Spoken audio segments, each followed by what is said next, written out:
Yes, Once again, House Republicans have showed us their priorities, protecting Donald Trump and throwing red meat to their base. On Friday, the House narrowly passed a defense bill loaded with unrelated culture war issues targeting abortion access, treatment for trans troops, and efforts to combat climate change. Only 3 Republicans voted against all that nonsense. It has absolutely no chance of passing the U.S. Senate. Joining us now, Democratic Congressman Gerry Connolly of Virginia. If only the nation's defense were not of the utmost importance. I know. It is really sad that the Republican majority has decided to use the annual defense authorization bill as sort of a vehicle for their favorite pet causes, knowing cynically that, as you indicated, it's not going to pass the firewall in the Senate, and it's not going to be signed into law by President Biden. But that hasn't stopped them. And it is a sad day because in the past, we had strong bipartisan coalitions to protect the national security and national defense and not use it as some kind of punching bag. So, but everything is a punching bag with this Republican crew in the House and Senate. In fact, the countermeasure to this effort to force Democrats has been Republicans vowing to slow business down in the Senate, specifically with respect to presidential nominations. Simone mentioned in an earlier segment the expansion of the addition of 60-plus new judicial, 65, I believe, new judicial appointments that can be made by this president.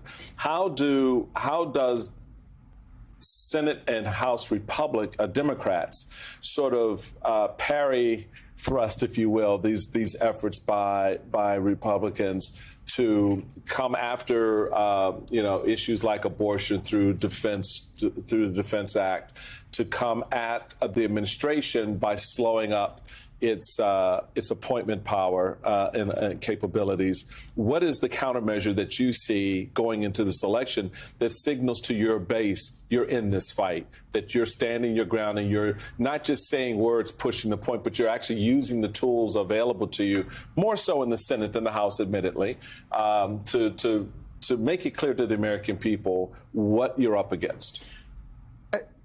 I think Democrats have to be willing to be as tough as Republicans. Say the thing, Congressman. When they go low, you go toe to toe. There you go. Go toe to toe. Yeah, it would be nice to go high, but we'll put that off for a little while. The stakes are just too high. Yeah. I mean, you showed a picture of Judge Cannon in Florida. That's what goes wrong when you put MAGA Republicans on a bench with no experience. She's willing to thwart justice for a partisan political purpose to protect Trump. So we need to do what Mitch McConnell did and putting a Supreme Court justice on the Supreme Court, ignoring every past statement and just using raw power to make sure that his president's appointments got confirmed. Well, we need to do the same. Right. I want to make sure we talk, Congressman, about this bilateral security agreement that President Biden and Zelensky have signed. A thing that I think is important to understand is just how fragile this agreement is, right? That there is an understanding that so long as President Biden is president, this commitment stays in place. We have a presidential election looming in November. We're always talking about the consequences and the stakes of that election. An agreement like this hangs in the balance, and with it, the global order. I think it's important to remember that when we voted on the Ukraine aid package last month, it passed with 311 votes. That's a pretty strong bipartisan vote. Yes. in the House. That's right. And so a future president has to take cognizance of that there is strong bipartisan support. You know, I work with Mike Turner, chairman of the Intelligence Committee, 100% in on Ukraine. Mike McCall, chairman of our Foreign Affairs Committee I serve on, 100% in. Mike Rogers, Armed Services, 100% in. So in that particular category, we have a strong base of support for this agreement and possible future agreements. We're going to see Ukraine through until it prevails. Is there any other funding requests that you think looming between now and November that may need to get addressed? The administration just this week announced, the vice president did yesterday, a $1.5 billion package that will deal with tech, but more importantly, humanitarian issues for Ukrainians. Do you see anything else coming down the horizon for funding that may cause a little belly aching in the House? Well, frankly, there's not a lot left on the Republican agenda. Not that there's been much to begin with. This is the most unproductive Congress in 60 years. So we're going to be dealing with essentials, a farm bill. The Republicans insist on votes on these 12 appropriations bills, but it's mostly a feel-good process for them to get their base excited. It's not a serious effort at funding the government. And sooner or later, we're going to have to face funding the government in the fall to get us through either the election or into next year. Right. But short of that, barring some kind of unforeseen situation or emergency, I don't see a lot of productive legislation that we're going to be addressing. We talked at the top of the show last hour about NATO Secretary General Stoltenberg and the meeting he's going to have with President Biden. But he's in town for about a week, and he's meeting with lots of different folks. Secretary Blinken, he's going to Canada, he's going to Ottawa. I'm having lunch with him. He's meeting with you and Congressman Turner, That's right, who is chair of Intelligence. Do you ever go into these meetings feeling slightly embarrassed by the United States of America? Yes, there was certainly a 5-month period in which I felt embarrassed. I mean, Democrats gave Speaker Mike Johnson a lot of credit for bringing up the Ukraine vote. I don't. I think too much. Way too much. We lost 5 months, and Ukrainians died, and territory was lost during that 5-month period. No excuse for it. We had the same 311 votes 5 months ago that we had when we finally voted.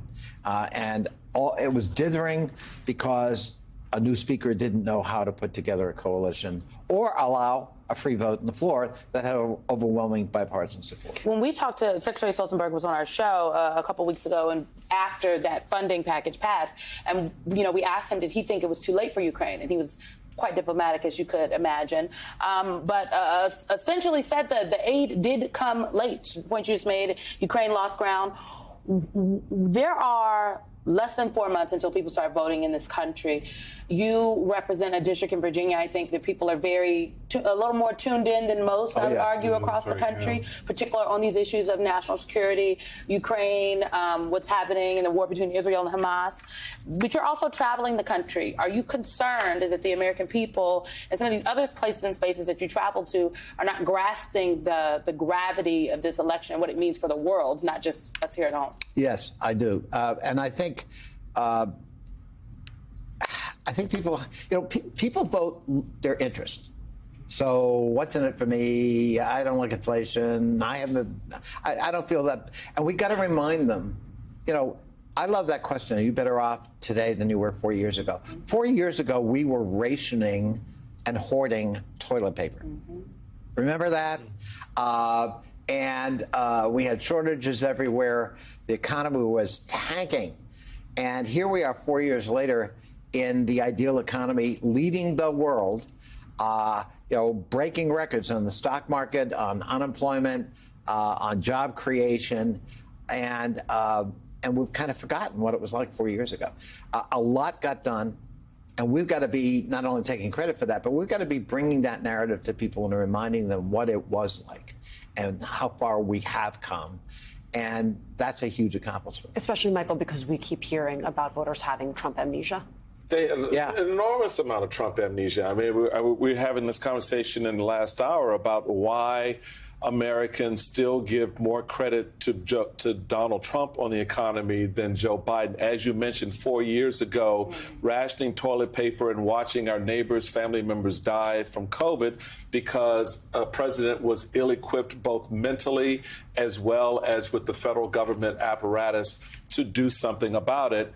And the only thing that got done in those 4 years was a tax cut for 90% of the American people who did not benefit from it. That's right. So how do you reconcile that, Congressman, where people looking at this administration and its accomplishments, not just on the economy, but on infrastructure and globally, that they give more credit to the guy who wants to be a damn dictator. I think sometimes in messaging, Democrats tend to appeal to logos, the reason, cerebrally, and most human beings kind of live a combination of that and my gut. Mm-hmm. And we can't be ashamed about appealing to people's self-interest. We've got a lot to talk about in having satisfied your self-interest. We haven't persuaded them of that. And I think also we don't get it that you got to repeat, rinse, repeat. Yes. I told you 6 months ago about that, Simone. Why didn't that register? Yeah, I mean, you know the people. Yeah, so we've got to get a lot better at boringly repeating messages until they penetrate and sink in. Because Republicans are very good at and that's what they've done, and that's why they continue to get the benefit on the economy. A ham sandwich could be on the ballot with the R behind its name, and they'd be like, that ham sandwich is pretty good on the economy. That's right. Yep. That's right. It had a lot of bologna, but it was still a ham sandwich. Congressman Connolly, thank you. My pleasure. Thanks for having me.